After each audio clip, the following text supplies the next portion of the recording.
Eh, pada sore hari ini, insya Allah kita akan melaksanakan perkuliahan pertama ya untuk mata kuliah Islamic Finance atau ekonomi syariah. Nah, ekonomi syariah ini kodenya SAK 316 ya, 2 SKS. Untuk ekonomi syariah, kita akan melaksanakan perkuliahan secara online full ya. Beda dengan yang lain itu ada offline-nya seminggu sebulan 2 kali ya. Kalau ini kita laksanakan secara online. Nah, kemudian untuk jamnya masih sama ya, mulai dari jam 15 sampai jam 16.30. Untuk penilaian, nah ini sama aja ya penilaian. UAS 30%, UTS 30%, tapi nanti bentuk UAS dan UTS-nya nanti dikasih tahu ya, apakah tes tulis atau berupa apa gitu. Nah, kehadiran 20% ya, kehadiran itu 20%. Nah, ada presentasi. Nanti kita akan bagi kelompok, satu kelompok 3 orang ya. Jadi ada 3 materi yang dipresentasikan.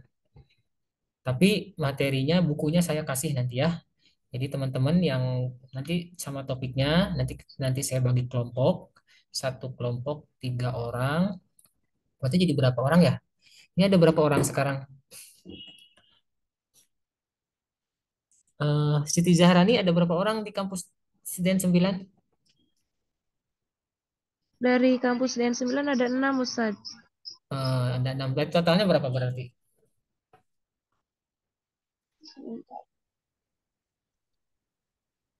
14 ya, kalau nggak salah. Semuanya 16, Ustadz. Semuanya 16. Nah, jadi gini teman-teman, 16. Jadi kita ada tambahan teman baru ya, mahasiswa baru itu yang pindah dari HKI ya. Siapa? M- MPI, Ustadz. Duratul Yatimah. Duratul Yatimah. Panggilannya siapa? Duroh. Heeh. Nah, itu nanti eh, masuk grup, ada grup kelasnya nggak? Ada, Di Ustadz. Udah dimasukin. Udah, Ustadz. Nah, nanti dimasukin ya. Nanti dibantu itu untuk mata kuliah yang kemarin sudah. Kalau untuk mata kuliah saya kemarin ada rekamannya, nanti bisa dilihat di rekamannya ya. Untuk yang statistik matematik, berarti jadi totalnya ada 16 itu sama Duratul Yatimah atau jadi 17? 16 sama Duroh, Ustadz. Oh, 16. Oke, 16 ya. Berarti Duroh ini tinggalnya di mana? Di DN2. DN9, Ustadz. Duroh tinggalnya di DN9.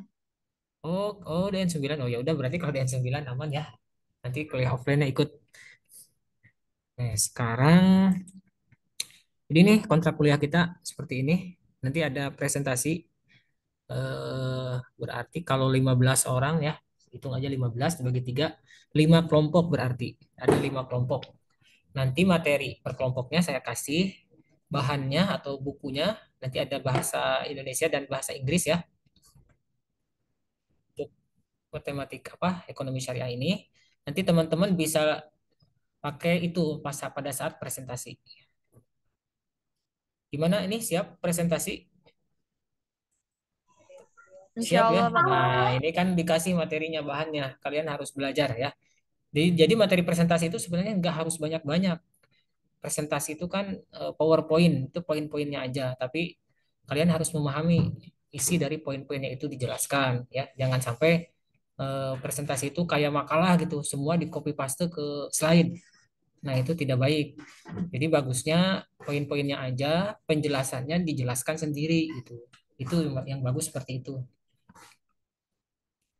Ini selanjutnya ya deskripsi mata kuliah.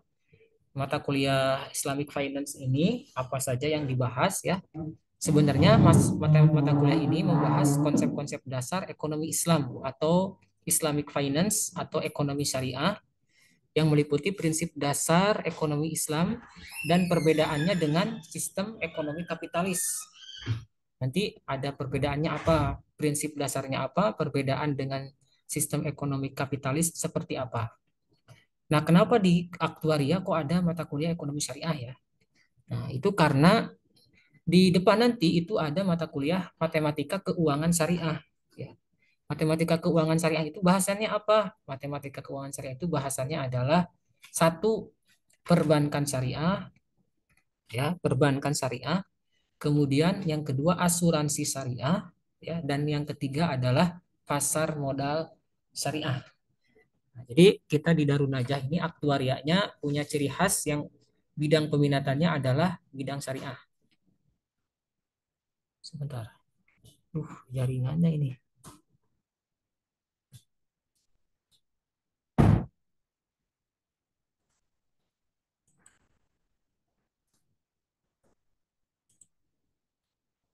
Oke, ini masih kedengeran nggak suaranya?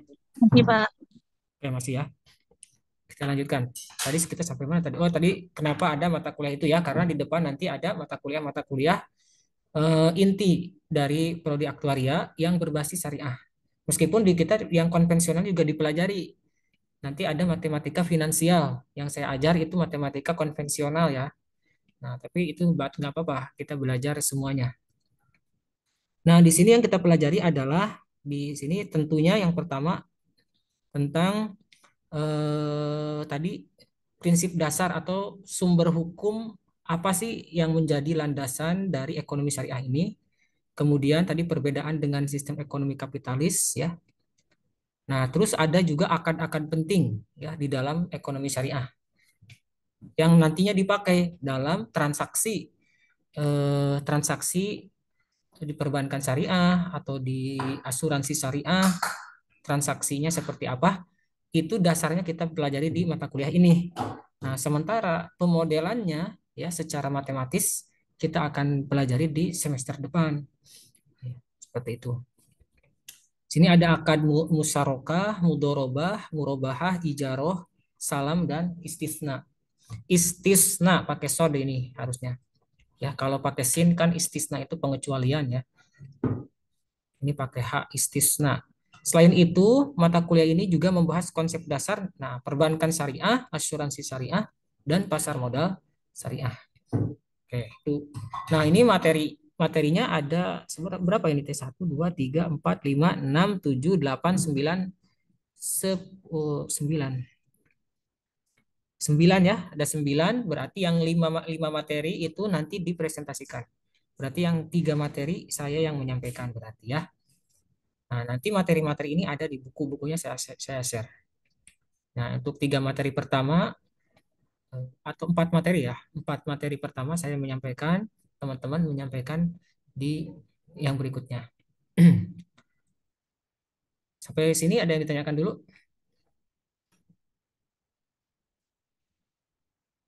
Pembagian kelompoknya mau saya bagi atau dibagikan sendiri? 3 orang menunggu. Siapa ya 3 orang menunggu? Bentar ya. Ini ada 3 orang yang menunggu. Anida, Faisal Hamdi. Oke. Kalau tidak ada, kita lanjutkan.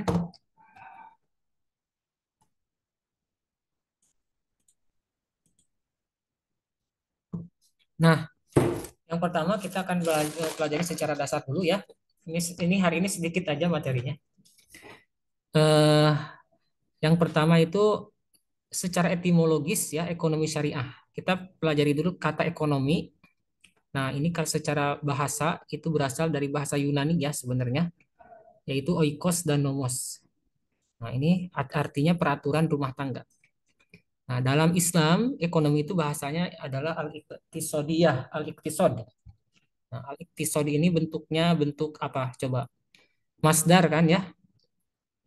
Fi'il madinya apa? Ada yang tahu nggak?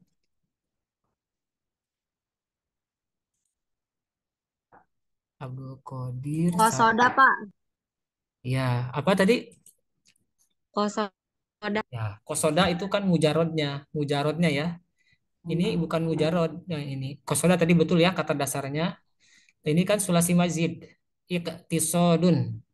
Nah, ifta'ala berarti iqtasoda ya. Iya, Pak. Iqtasoda, yaqtasidu, iqtisodan. Itu. Jadi apa sih iktasoda itu? Kalau dalam bahasa Arab sendiri ya, secara bahasa biasanya apa namanya di dalam Al-Qur'an itu biasanya iktasod itu adalah pertengahan, pertengahan ya. Misalnya di surah Fatir itu kan ada summa aurasnal kitabal ladzinas tofaina min ibadina faminhum zalimun li nafsih wa minhum muqtasidun. Nah, itu muqtasid di situ adalah jadi orang tuh terbagi tiga. Yang pertama zalimun li nafsih, mendolimi dirinya sendiri. Kemudian ada wa minhum muqtasid. Muqtasid itu kan isim fa'il dari iktasoda ya. Betul nggak? Kalian belajar bahasa Arab kan? Guru-guru bahasa Arab Belajar, ya. Pak. Ya, jadi nyambung ya. Nah, oke. Muktasid itu artinya di sini sederhana atau pertengahan atau kelurusan. Jadi secara bahasa memang di Islam itu di bahasa Arab itu iktisodiyah itu artinya ini ya. Walaupun nantinya di secara terminologi jadi ekonomi, ilmu ekonomi. Oke, kita lanjutkan lah. Ini nggak terlalu lama juga. Nah, sekarang ada ekonomi syariah. Kalau tadi kan ekonomi yang sekarang ekonomi syariah atau ekonomi Islam. Biasanya di dalam terminologi itu ada yang bilangnya syariah finance ya. Biasanya ekonomi itu agak kurang dikenal sih. Maksudnya dalam penelitian saya, tapi kan saya backgroundnya itu matematika keuangan ya. Dulu saya juga pernah meneliti tentang Islamic finance, matematika keuangan syariah. Nah, Islamic finance ini adalah merupakan disiplin keilmuan yang mempelajari perilaku manusia dalam memenuhi kebutuhan hidup yang meliputi tentunya kegiatan-kegiatan ekonomi, yaitu produksi, konsumsi, dan distribusi.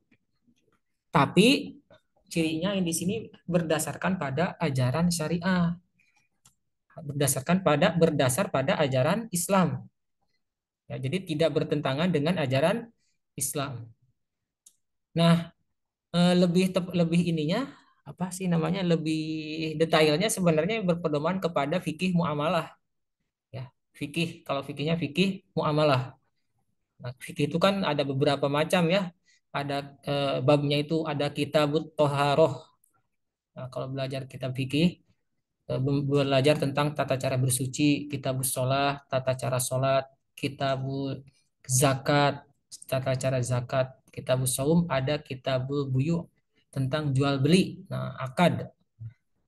Nah, jadi yang membedakan antara ekonomi syariah dengan ekonomi konvensional itu adalah sebenarnya akad dan prinsipnya.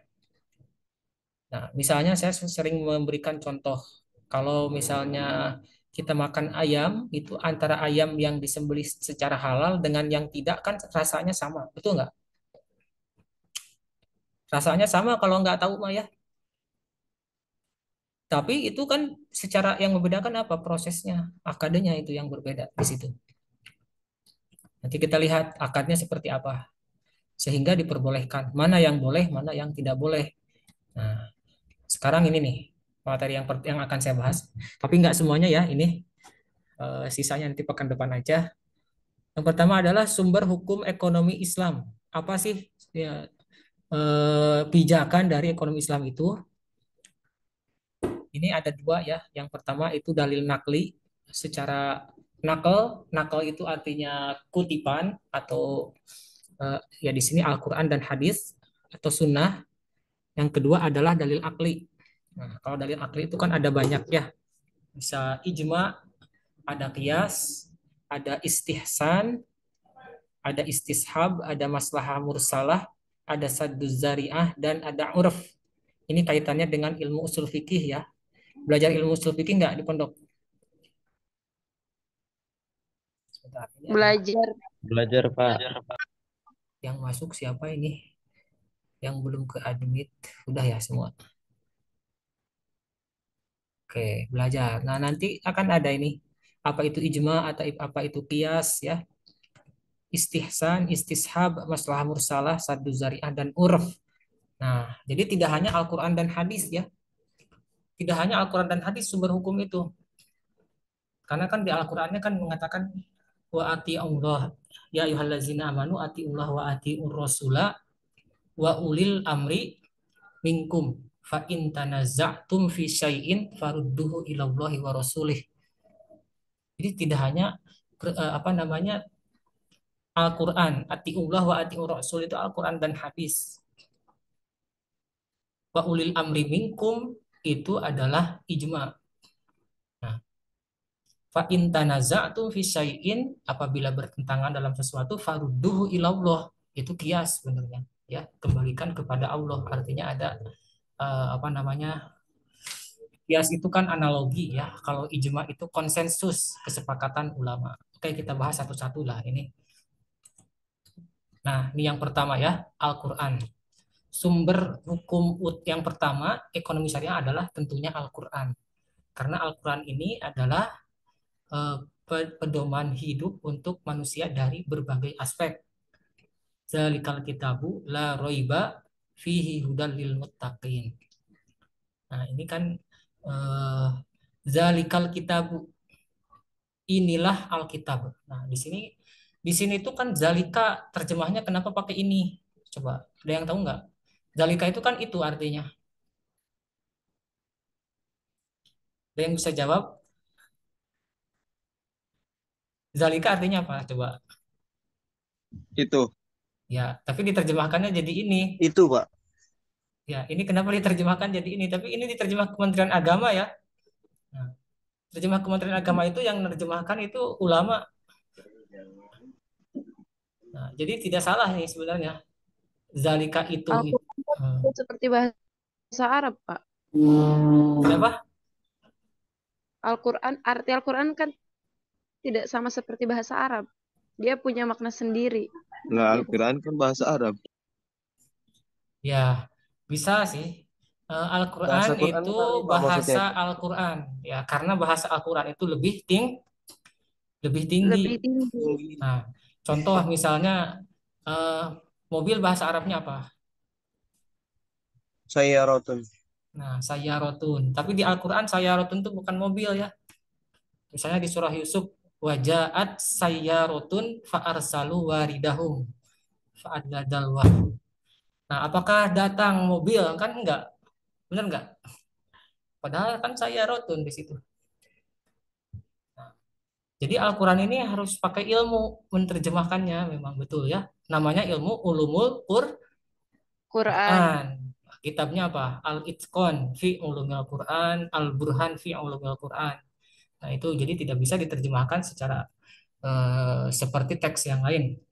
Nah, seperti di sini, dalikal kitabu, ini dalika di sini itu sebenarnya eh, kenapa pakai dalika? Kan dalika itu ismul isyarah lil ba'id.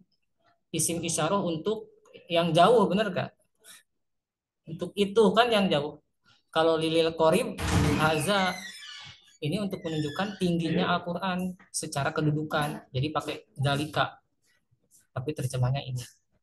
Nah, ini Al-Quran ini sumber yang pertama. Nah, contoh misalnya di sini ada beberapa ya. Ini ayat yang kedua. Wala ta'kulu amwalakum bayin. Ini contoh ya, contoh ayat-ayat ekonomi. Oh, ini yang belum masuk. Wala ta'kulu amwalakum bainakum bil batili wa tudlu biha ilal hukami litakulu fariqam min amwalin nasi bil ismi wa antum ta'lamun. Nah, jadi janganlah kalian memakan harta di antara kalian dengan cara yang batil. Tapi ada lagi ya, surat An-Nisa apa? Ada yang hafal nggak? Ya ayyuhallazina amanu. Ini kan Al-Baqarah ini. Ya ayyuhallazina amanu la ta'kulu amwalakum bainakum bil batili illa an takuna ya. Itu ya, betul nggak? Yang di Pondok Tahfiz siapa? Abdul Qadir ya? Abdul Qadir. Nah, illa an takuna tijaratan antarodim minkum. Itu ini hampir sama ayatnya kayak yang di sana ada. Ini nanti dibaca sendiri aja ya. Oke, saya ada acara sebelumnya. Ini ada ayat berikutnya, ayat ekonomi berikutnya ini tentang riba. Alladzina ya'kuluna riba la yakumuna illa kama yakumul ladzi yatakhabbathu syaitanu minal mas. Dzalika bi annahum qalu innamal bai'u mithlur riba wa ahallallahu al-bai'a wa harrama riba.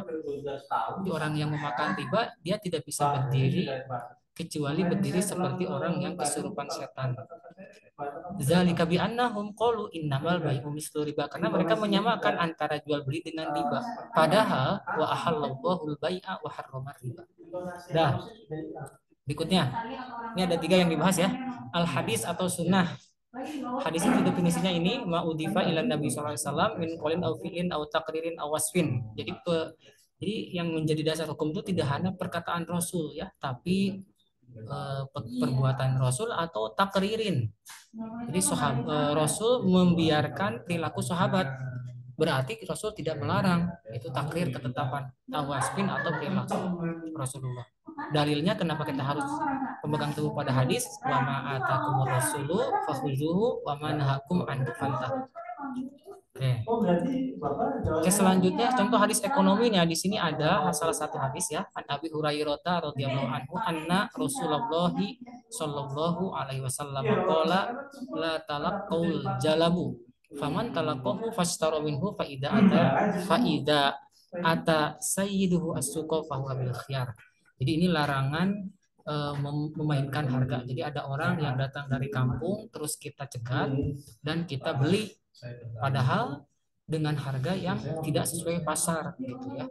Padahal orang yang dari kampung itu tidak tahu harga dari pasar seperti apa, dan orang yang beli itu tahu dan dia menjual dengan harga yang tinggi nanti di pasaran. Nah, ini contohnya nanti lebih jelasnya nanti.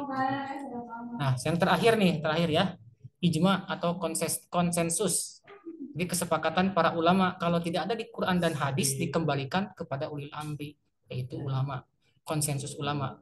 Nah, makna ijma lughatan, makna ijma secara bahasa al-azmu wal ittifaq.